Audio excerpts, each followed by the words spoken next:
부천 정지용 선생님의 생가 앞에 나와 있습니다. 시의 성자라고 불리우시는 시인 정지용은 어떤 분이신지 그의 삶과 문학 세계에 대해서 알아보는 시간을 갖도록 하겠습니다.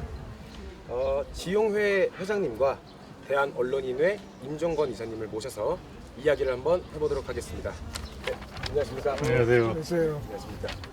시인 정지용 하면 떠오르는 이미지는 동그란 안경과 반듯한 가르마 그리고 두루마기가 아닐까 싶은데요. 한국인의 대표적인 서정 시인이신 정지용은 어떤 인물이셨습니까?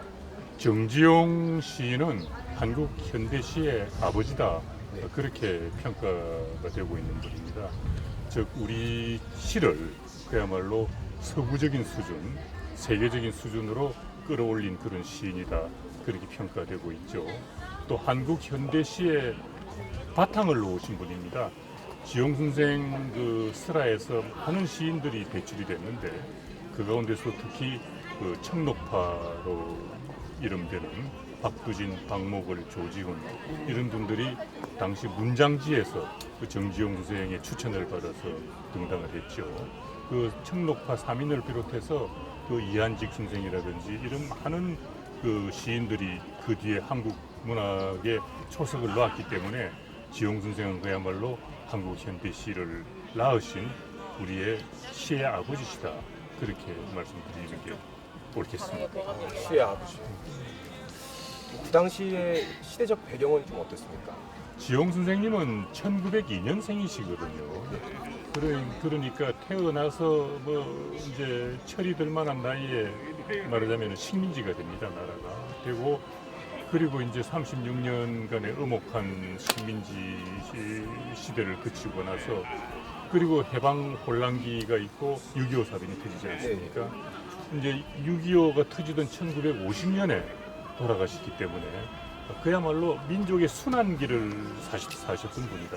그렇게 이야기를 할 수가 있죠. 생애는 불우했으나 불행한 시대를 살았으나 그러나 시는 그야말로 주옥 같은 보석 같은 시를 남기신 예인이다. 이렇게 말씀드릴 수 있겠습니다. 시인 정지용을 윤동주가 굉장히 동경했던 인물로 알려져 있습니다. 둘은 무슨 관계이며 또 어떤 일화가 있었는지 궁금합니다. 지용 선생은 그 당시에 우리나라의 가장 대표적인 시인이었어요. 그야말로 이제 우뚝한 시인이었기 때문에 그 문학을 공부하는, 특히 시를 공부하는 모든 그 지망생들의 선망의 적이었죠. 선망의 대상이었습니다.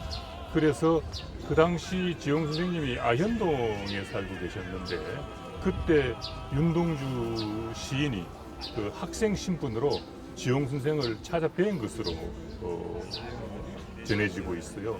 근데 정지용 선생은 그거를 기억을 못합니다. 그런데 그 이후에 윤동주 시인이 일본 유학을 하지 않습니까? 그 일본 유학을 처음에는 익교대학으로 갔다가 다시 이제 방학 때 그 북간도에 있는 집으로 돌아왔는데 전보를 한 통 받습니다. 도옥구 동북대학 입학 허가 속히 오라라는 전보를 받고 일본으로 건너가는데 일본으로 건너가서 동북대학을 간 게 아니라 도쿄에 있는 동지사대학, 일본말로 도시샤 대학으로 갑니다. 그 왜 그랬을까? 지용 선생이 도시샤 대학 출신이에요. 그러니까 정지용 선생이 다녔던 학교에 가고 싶었던 것이요.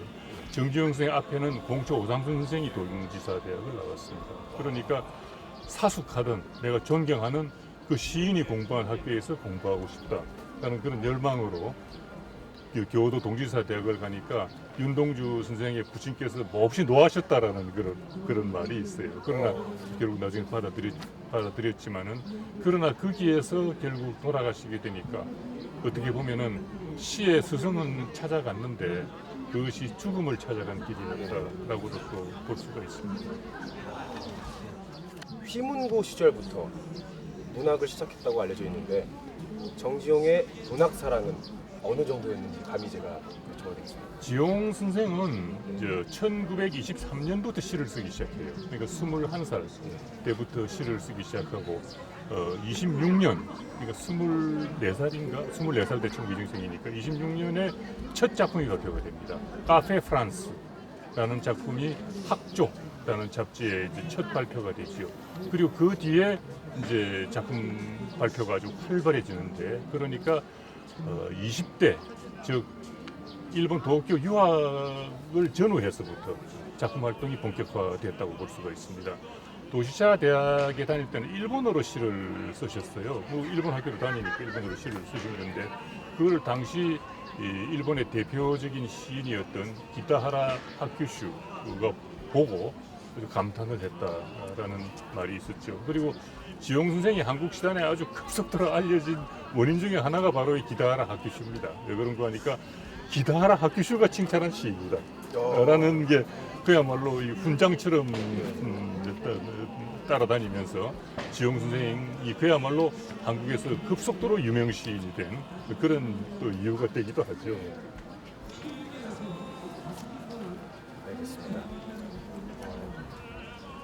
또 이제 시인 정지용 선생님의 대표작 향수는 저도 한번 들어봤습니다. 네.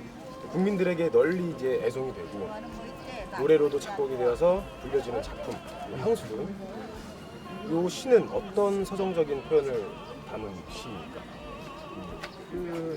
이 시는 제가 여러분 다들 좋아하시잖아요. 네. 한국 사람들이 제일 사랑하는 서정 시인들에다가 한국 사람들이 제일 사랑하는 가곡이자 그냥 그냥 노래일 수도 있는데, 유행가라고 하기는 조금 그렇고 장르가 조금 좀 복잡합니다. 그런데 이 노래를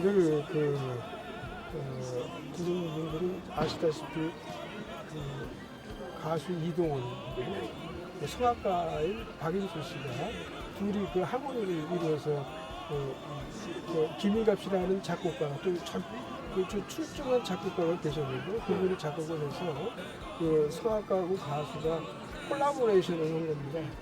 그래가지고서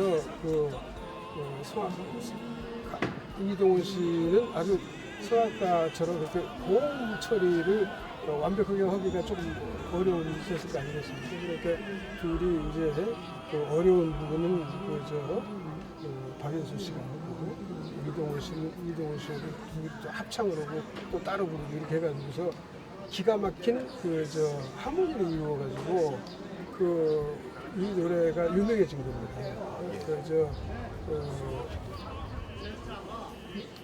그렇게 유명해졌고, 우리가 많은 사람들이 정지용 시인이 1980년대죠. 전두환 정부 시절 때 해금이 됐어요. 그 전에는 몰랐어요.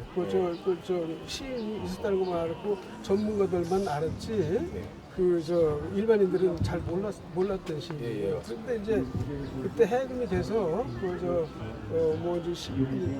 시집도 나와서 출판이 되고 그랬는데, 이 향수라는 노래가 나옴으로써 정지용 시인에 대해서 폭발적인 관심, 사랑 이런 게 폭발이 됐다고 볼 수 있어요. 제가 뭐 하나만 부탁을 좀 드려야겠습니다. 제가 듣기로는 이제 이사님이 그 향수라는 노래를 굉장히 좋아한다고 들었습니다. 그래서 괜찮으시다면 한 소절만 좀 불러주시죠. 제가 이 노래를 예. 최근에 예. 공개 대중들 앞에서 두 번 부를 기회가 있었어요. 예, 예.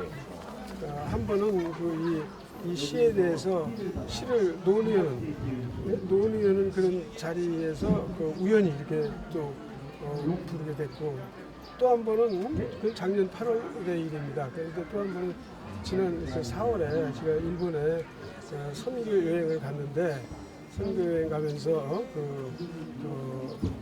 제가 일본 신도들한테 뭔가 좀 보여줄 게 뭐 있냐 그래가지고, 다른 사람들은 다 뭐 이것저것 다 준비했어요. 뭐 풍물도 준비하고 김장 만드는 것도 이런 것도 준비하고 뭐 향수라든지 비누 만드는 거 이런 거 해서 일본 신도들한테 보여주고, 그래서 이제 한국 교회에 한국인이 시무를 하고 있는 그 장로교회예요.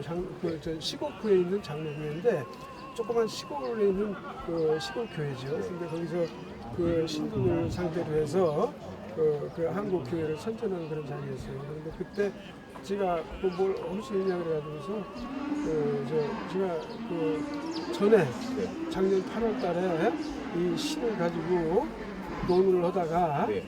그러면 노래를 한번 불러보라 그래가지고 제가 한번 불러본 적이 있었는데 거기서 그러면 그래서 그때 그 기억이 살아나가지고 내가 노래를 부르겠고 네. 제목까지 정했어요. 나는 향수를 부르겠다.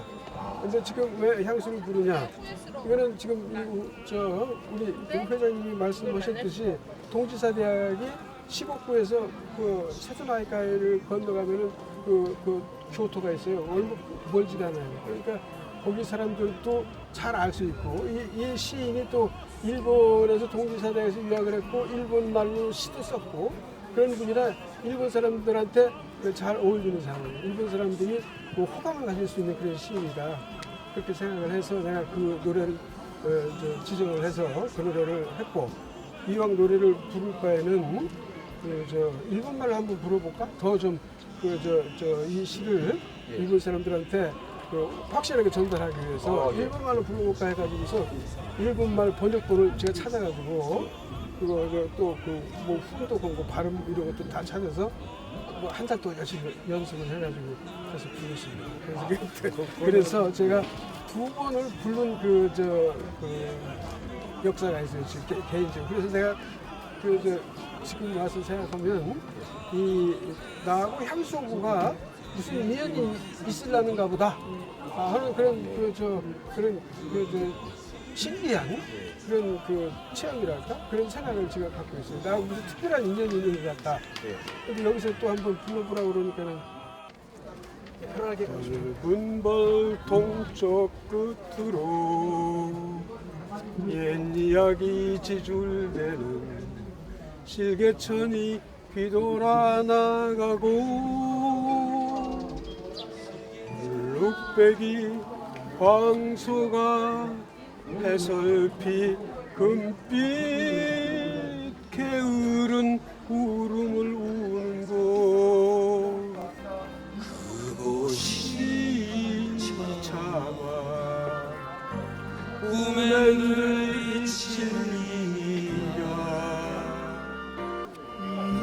지가로에 채가 식어지며 지가로에 채가 식어지며 빈 밭에 밤바람 소리 말을 달리고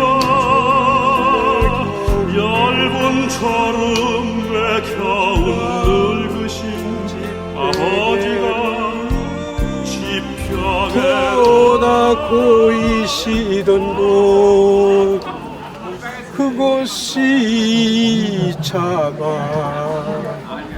꿈엔들 잊힐리야